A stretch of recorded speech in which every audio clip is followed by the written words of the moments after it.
good evening, and good evening. Welcome to Getting Real with Paula. My name is Paula Alphonse, and tonight my guest is Rowan Ingis. Rowan, there's not enough words for me to say all I feel about Rowan, but let's try and keep it short so you get to experience it yourself. Rowan's passion is engage, educate, and empower others. And she does this through her public speaking, her transformational coaching, as well as her slam poetry. What I love the most about her is that she has a unique gift for connecting to her audience. Her flow, her delivery, and her words have you feel her message way deep into your soul. But enough said. Let's bring her on so you can see for yourself. So, Rowan, could you tell us a little about you? Who Sure. you are? Oh, yes. Go. Yeah. Well, thank you for having me. First of all, it's a pleasure and an honor to be here. And a little bit myself. Thank you for that introduction. But yes, born and raised in Montreal. So I have only been outside of the city to travel, but never to live and experience in that way. But it's a beautiful place. So I'm grateful to be a jerk poutine. And if you're trying to understand what a jerk poutine is, my parents are from Jamaica, where you have the blessed dish called jerk chicken, jerk pork, jerk everything. And of course, being a Quebecois, right? So yeah, that's one way to say that have a little flavor. Sometimes it can be cheesy, just like you heard. But I just love working with people and engaging and connecting with others, and just elevating impact in everything that I do. Helping especially young people who I believe, I'll say emerging adults who are Yes. left hanging after 17. It's like you're with your babies, you're with your children, you're with your teens, and after you say, okay, you're on your own. Pick what you got to do. Yeah. And I have a very a serious bond with my emerging adults who last till 27 sometimes. So yeah, love working with young people, love empowering women, and creating awesome events that have to do with helping others connect. So networking is my thing, and I love bridging people who I think would be a good match. So there's dating coaches. I love bringing anybody together, like network coaching. I guess it should be a name for that. So like I said, I love connecting. So I'm glad to be here. And after this, I'll be like, Paula, you need to know. I love that. So that's what I look for. And I think that's all it is about community engagement. It's getting to know people and seeing how some different not different people, but some different perspective can connect and create something even better. So I understand you're also in the education field, right? Yes, I am. Yes. So I work for Yes. the school. I'm with the English Montreal School Board. October was my 20th year. I'm still in shock because, I'm feeling so young. I don't know how that Oh, happened. please, you're barely 22. Oh, merci, arrête. Yeah, so we're there, and this scary thing is when who I used to call my babies are now coming with their babies. So now I Yes. feel like I'm grand-mère. I'm like, how is this possible? Okay, I've been here that long that I have that second generation coming to school, and the mother and the fathers are saying, "Hey, miss, how you doing?" I'm like, just call me by my name, please. Yeah. Now you can just call me by my name. We're good. Yeah, so I work with special needs students, intellectual and developmental issues, and behavioral. So in my studies, I'm definitely qualified to work with all. My passion is mostly students with psychosocial behaviors, but because of Mhm. the rise of autism and we have a lot of different issues now, I'm just there as a support to the staff, to the teachers, to my colleagues to assist them dealing with the different needs that have come about. I have heard you refer to your students as your kids. Can you Mhm. share some of the experience you have with them and what it brings to your life? So yeah, before I had my daughter, who's now 17, I had many kids.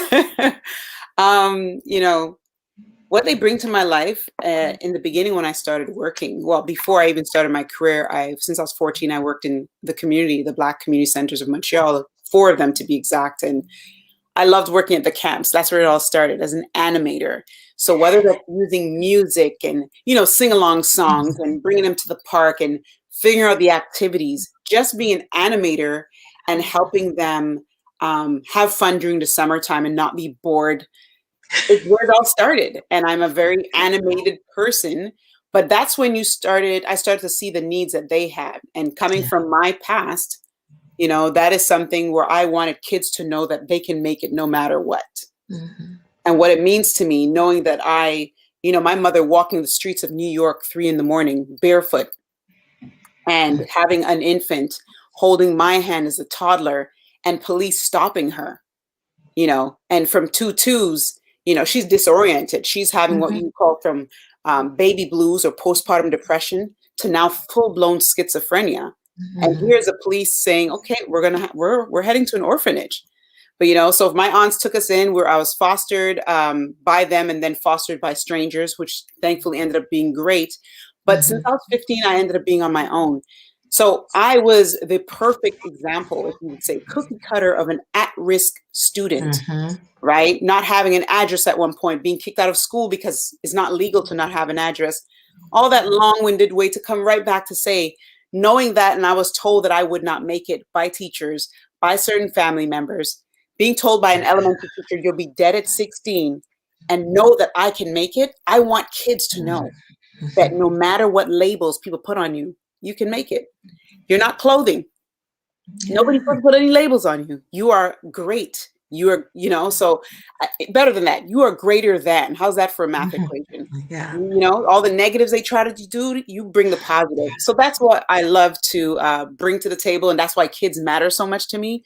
I want Yeah. them to know that somebody believes in them. And even if that one negative teacher, there's probably 20 others that are there to see the best. I love what you said, and it gives me chills because it's the sense that we put labels on children so very early in the school system, and then they spend their whole life trying to shake that off. Because things you hear people talk to about, and the label they put on you, it feels like it's stuck on you and you can't shake it off. And having someone who can see that potential, that bigger how could I say, that bigger potential, that bigger life that you can choose rather than, oh, I think you should go to the professional side and just, be a mechanic or whatever else, when you could Exactly. see there's so many different opportunity. You describe yourself as a transformational speaker, Hmm. poet, as well as a coach. Hmm. And can you tell us, what do each of these titles mean to you and the audience you serve? Sure, sure. So years ago, I'll be invited to speak. That's the beauty of being an animator from young and an educator. People will ask you to be in different spaces and places and say, "Hey, can you just speak?" You know, and I'll be like, "Sure." And then after a while, people started dubbing me as what you call a motivational speaker. Mm-hmm. And then I remember feeling the word being interesting, and I know right away when you're a speaker, people like to say motivational, but we're not all motivators. Yeah. And I feel for me, I get motivated very easy. I have so many individuals in the community like yourself, people who are beacons of light doing great stuff, and you're like, man, I'm motivated. But Mhm. motivation's like fuel. I feel like you need to keep it up. Mhm. And I may not be before that audience to motivate a child or inspire them with their mental health or their work, Mhm.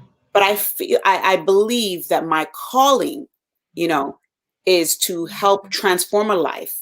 So in Yes. my poetry, I inspire, Mhm. I motivate, but sometimes I'm bringing concrete issues and I'm just dumping my feelings. Let's be real. Mhm. I'm not maybe my poetry is not going to just motivate, but it might transform or shift your Mhm. perspective. Yeah. And my coaching, it's like, you know what?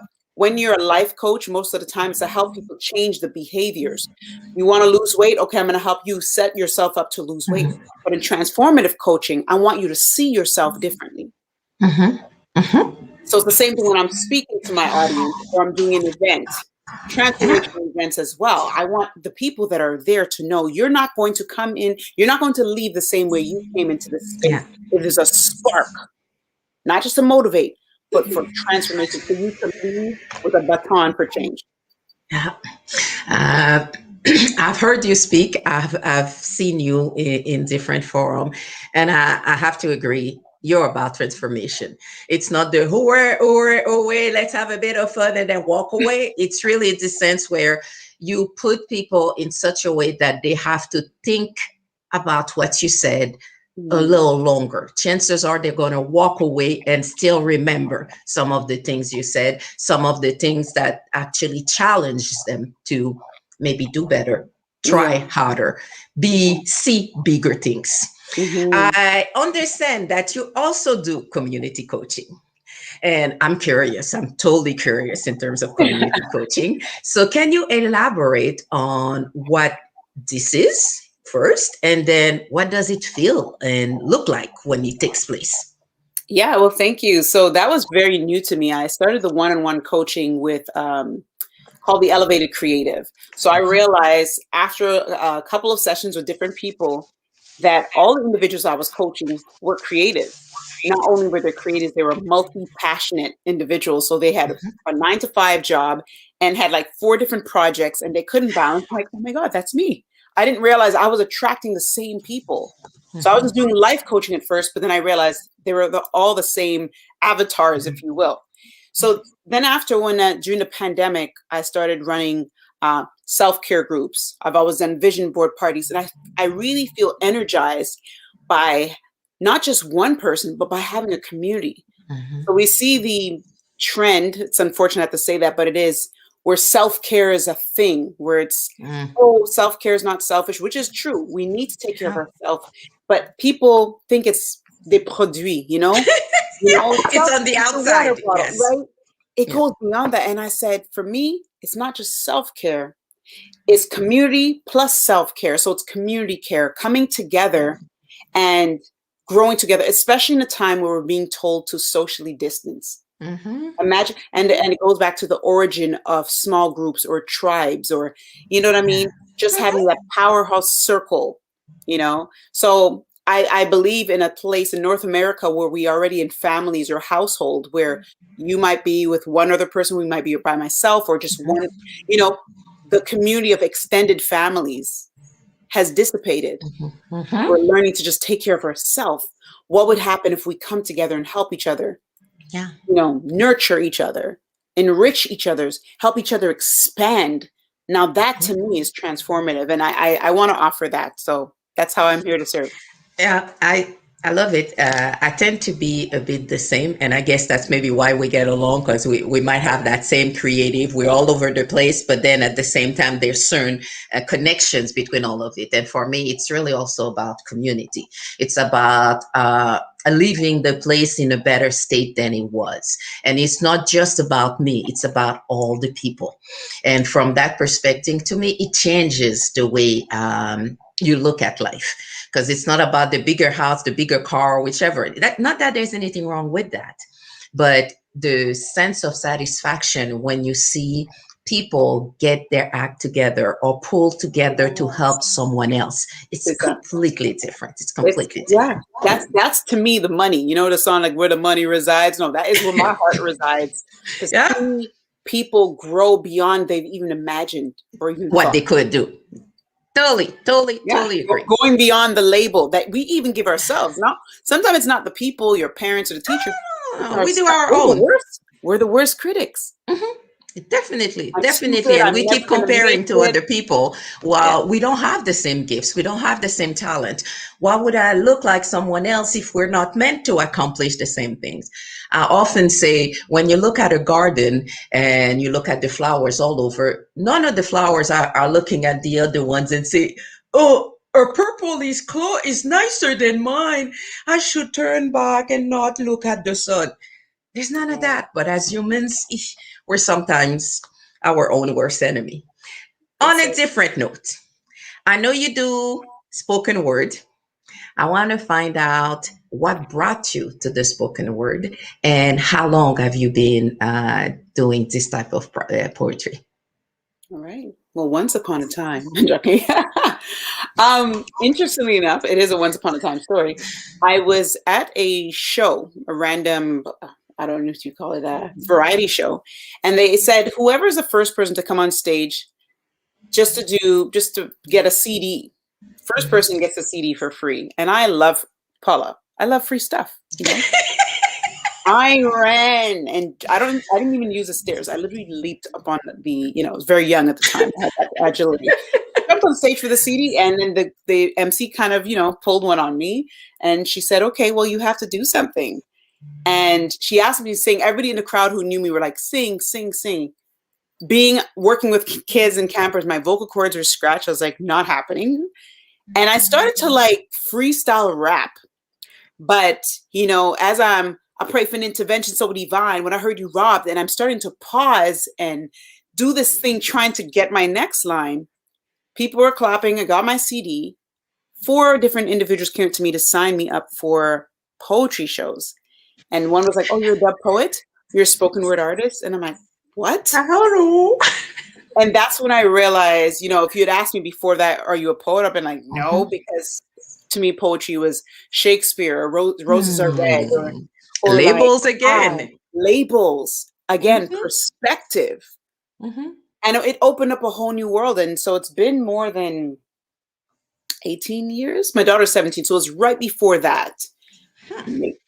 Might be going to the 20-year mark very soon. So, It doesn't matter. but You're doing good. yes, it's You just know, so some many people, more. not wanting to be rude, some people spend their whole life mastering a craft.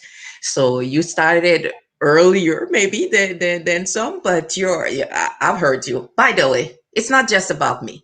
Let's put it in a different context. We have a short clip of one of your spoken word. It's called I Am a Witness. And I would like to play it for the audience, if that's okay with you. Oh, that'd be awesome. Thank you. Okay. For you, the audience, pay attention. I tell you, she's good. And it's about 4 minutes, and then we'll resume the conversation right after. So over to the clip. I am a witness. I am a witness to another black man saying, I can't breathe. His last breath stolen by the person who's supposed to serve and protect, shouting for his mama while an officer forcibly kneels in his neck, his hands shackled in chrome steel bracelets while a passerby shouts out that he is in medical distress. Instead of an arrest, they laid this man to rest, forging another story that he was resisting arrest. I'm a witness of strange fruit being crushed against concrete, freshly pressed by the knees of an officer of peace. The juice of a human life pouring out of its vessel, trying to find its soul, lost in the streets. Sweet to the one who just picked another nigga from the tree of life, bitter to us who still has to fight this fight. The undertaker in uniform wiped his hands on his pants, as if he was dusting off fertilizer, proud to bury another black man. Ashes to ashes, dust to dust. You see, it's open season, and the reason is that he carries a license to capture or kill those who fit the description. Citizens shout out to the police that he is human. They reply, this is why we don't do drugs, kids. Reminiscent of the 90s anti-drug ad featuring Pee Wee Herman. I am a witness to the synonymy of blackness and criminality reflected in society. Here is the evidence. They just planted another lie on a black man. Now it's our choice to believe the stereotype, the autopsy, or what we see. I am an eyewitness to a modern-day lynching, tormented by constant images that go viral on screens globally, gripped in a chokehold on our big screens, the smartphones. Yet, yesterday we were trending in our business, fashion, music, and challenges.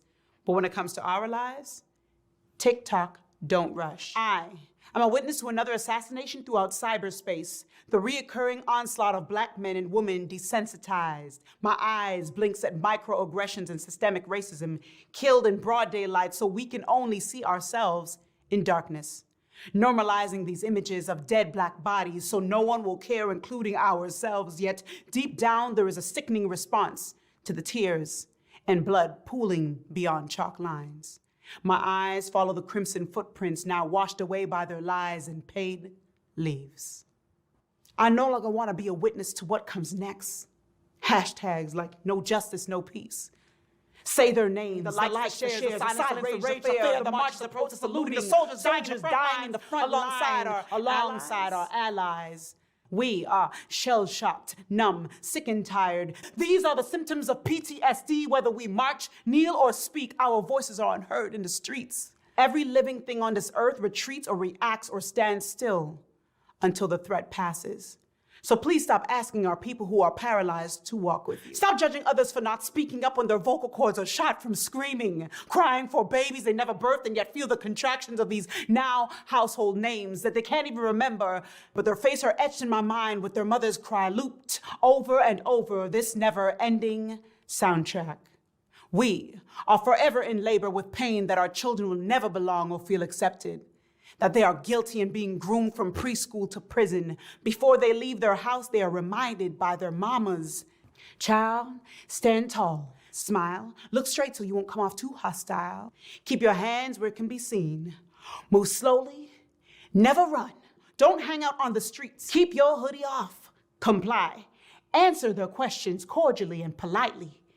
And whatever you do, just stay calm and keep the camera rolling.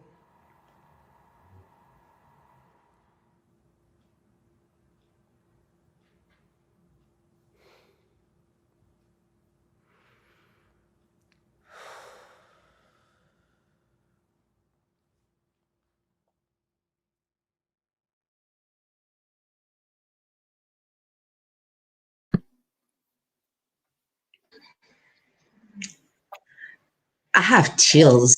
I'm sorry. I have chills all over my arms and my back. And this is not the first time I've watched it. It is breathtaking. The performance, but for me, it's not just about the performance, it's also about the authenticity in the words selected, in the description of the context, in the reality of the people you're speaking about. So yeah, clap, clap, clap, clap, clap. I'm your friend. I'm your fan now. There's no question there. Appreciate I it. understand that being authentic for you in your dialogue is key to who you are. Can you expand on that? I think even my work is inspired by just emotion. So when this whole thing had happened with George Floyd, for example, I had nothing to say. I had nothing to say. I had written pieces from the Mike Browns and the Trayvons. I was like, I'm done. The Sandra Blinks, like Sesame. I was stunned like the rest of the world, but it did not come in words. But when I saw everyone's reactions on how they were attacking each other and saying, Paula, you better speak up. If you don't speak up, you're part of the problem. And I didn't like that attack. And I just started to get fueled again. I said, is this what we're doing? Is this what we're attacking each other? When, some people just don't have the voice. And that's where it was birthed. So it's not that I even tried to be true. I think after a while, I realized it's one of my top values, to be honest, to have integrity, to be real and keep it 100, as we say. But in the beginning, it's just my natural my top values is it's gratitude and respect. And to me, respect is part of that truth. So yeah, I definitely for the last 20 something years, it is about authenticity. But prior to that, it was just my natural go-to to be honest and to stand in truth in whatever I do. I think we're going through, at least this year, the pandemic, the George Floyd, all of this. It's as if there's everything is happening. It's a culmination point where something's going to emerge. And what I liked about the way you spoke, you had us feel those emotions. But then at the same time, it's not from a perspective of let's complain. It's like, what are we going to do? How do we manage this? It's a big piece, and not all of us are going to react the same way. Not Right. all of us are going to see it the same way. And in the larger context, not every single person out there is out to get us, but we still need to ensure that our voice is heard. Yeah. And someone So, else might have to speak for it. You might have to speak for me when my voice is gone, and vice versa. And that's okay. If you just want anyone listening to this, if you cannot speak up or fight another day, that is okay. Rest, rest, mhm, rest. And those who take on that banner for the rest of us, thank you. That's what my piece is. Just it's okay not to be able to even know what to say. On a fatigue, like you real talk, that is all right. We're not always going to be soldiers and warriors. It's time to mhm, take a rest. So yeah, that's where I stand true by. Because I get tired too working in mhm, the community. I took a sabbatical. It's like I'm done. I need to mhm. refuel myself. Yeah, because you can't pour from an empty And I cup. pick up. That's right. Period. In terms of Black history, what is the message that you wish all Canadian would remember? Wow. So I just recently did something on this, and the question is like, what does Black history mean to me and my message? And I truly believe that growing up in Canada, when Black history was not being taught, but when I got exposed to it, it was looking at culture, right? Like for me, Black history was what I saw yesterday from my friends, Mhm, what we wore, how we spoke, but we emulated a lot of what we saw in United States, the hip hop mhm, culture, the R&B, or when I used to see like, the Afro commercials, the Afro sheen, that to me originally was Black history.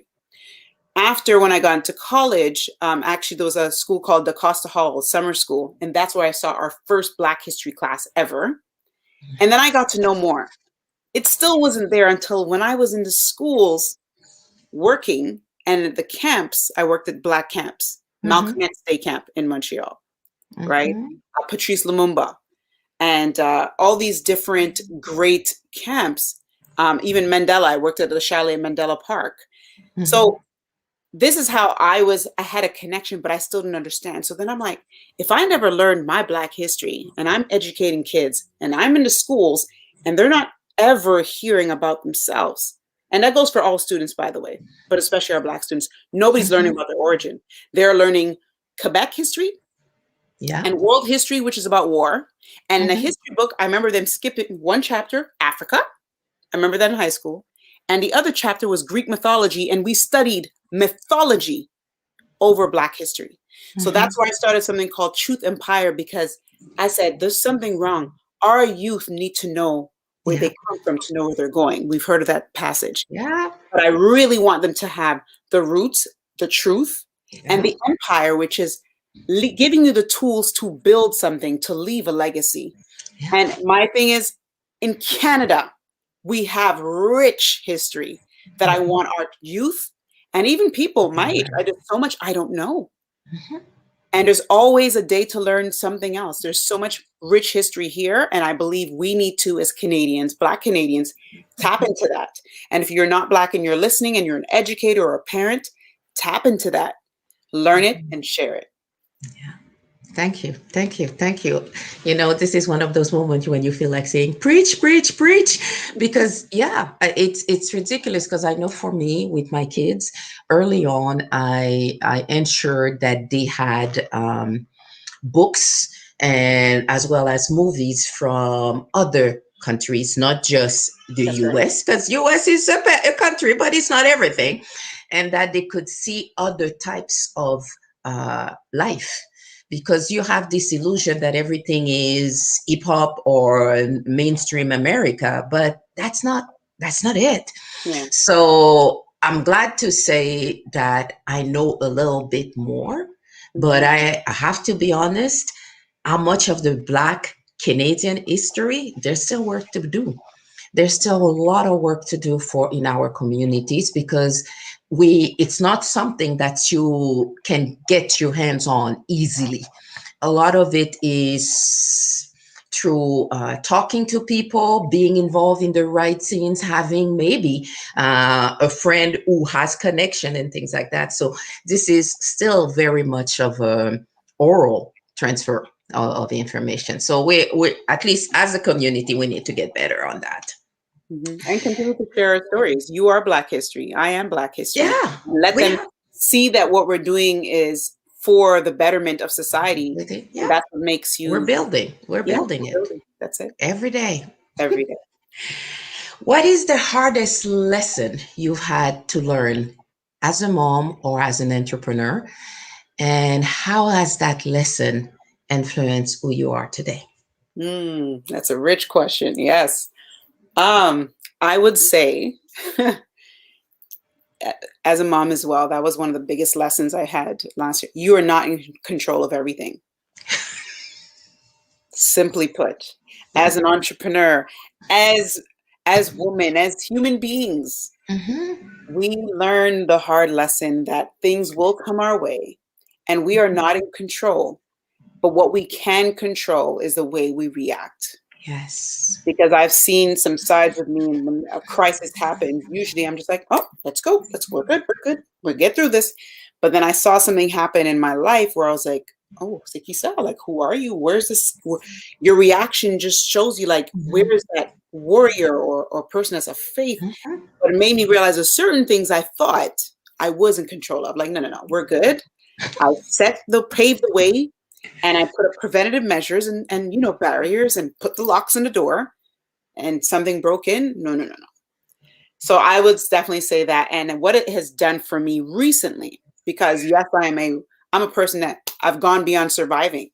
Now it's like, okay, how can I thrive even in the storm? Mm-hmm. And what it has Yeah. taught me is that what we are no, light cannot Mm-hmm. exist without the darkness. Mm-hmm. And through the darkness that we've all experienced, we've all had trials and tribulations, no matter what degree, that light continue to shine. Do not let your ember go out. Yes, Mm-hmm. when you feel like I'm done, take your rest. But even if it's just a little shine, keep shining through and make sure you tell your story, because that story helps Yes. your light shine brighter and can ignite someone else. Be the spark. Mm-hmm. So yeah, that's in short. I still have chills. I'm telling you, you're giving me chills every single time you we talk. On this, it's interesting for me because the pandemic Mm, is to me a huge change management situation. This mm, is where we have to learn what it is that we are in control of and what it is that we need to let aside. Concentrate on what it is that you can do about. And part of getting real with Paula was that. How do you help people realize that stop worrying about those things you can control? that's right. Figure out what are those things you can strive to improve and then work on that. That gives you that sense of, whew, okay, it's not that bad, because otherwise it feels like my whole life is in somebody else's hands, That's right. and it creates a huge amount of stress. Yes, yes. Yeah, yeah, yeah. Okay, we learn, and trust me. We have. It's about pivoting. They said it was, are you maintaining Yeah, or are you just pivoting? Are you pausing, right? Are you just trying to like make that move, and that's okay. So yeah. that was a big lesson for all of us. Yes, wherever you are is the right spot to do something different. Yeah. something better, something that will get you closer to what you need. And that's the portion that at times we forget those, and we see this huge hurdle arrive, this huge obstacle, and all of a sudden, okay, I can't take this no more, no more. There's too much. Let me go. It's Definitely. okay. You can be discouraged, but wake up the next day, pick up the ball, and see what can you do about it. Yeah.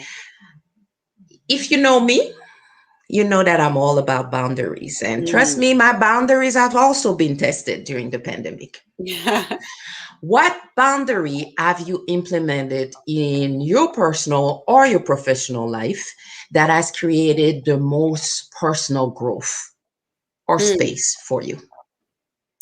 I would definitely say the demands of others. I I love to help others, and I'm one of those people that would overexhaust myself.